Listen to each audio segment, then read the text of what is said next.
Did you know that you can use AI directly inside Zoho Mail to write better emails, save time, and communicate more effectively? In this video, I'm going to be showing you how to use AI in Zoho Mail, including how to generate and improve emails, summarize conversations, and make your day-to-day email management much easier. And we're not stopping there. We're going to show you how to configure it. So let's jump into Zoho Mail and see what AI can actually do for you. So this is my screen. One of the ways how I use it, I like to draft my thoughts. Hi, kindly, I need to follow up on the invoice. Any update on the payment? Looking forward. Hi, Edwin. So the first way, you come and highlight what you want, and then there's a button which will pop up here.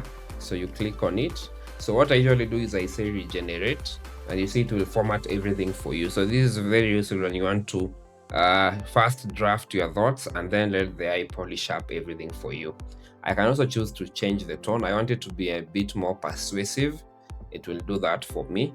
You can also refine it with your prompt.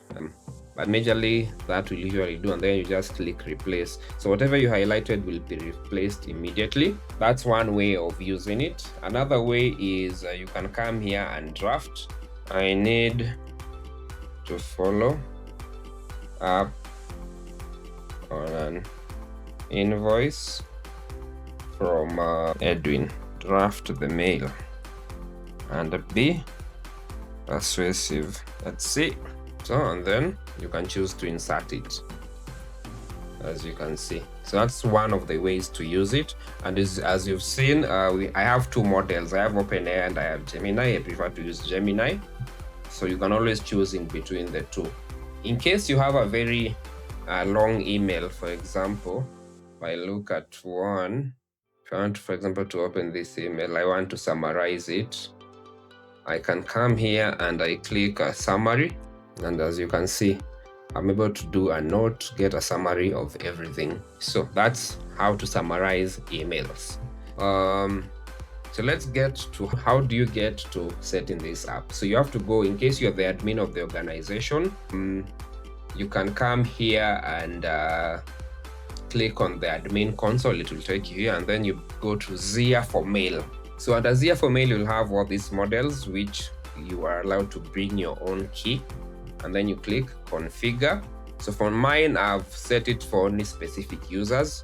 And then the configuration, you bring in your own key, you set up your mail preferences and calendar preferences. So just a tip, please note, if you enable this, your Google AI Studio bill will be very big because it will try to complete sentences every time. So a quick tip, always just set it to this 3. And I'll share how much it's costing me just to do this. I have it for 2 users, and it's working very well for me. So that's how you set it up. So let's see how much is it costing me month by month. Usage, let's see usage. So as you can see how much it's costing me. June $1, 1.16, July 0.64, August 0.41, and that's just for 2 users. So you can see how affordable it is. So that's it on using AI in Zoho Mail and how to set it up. Thank you.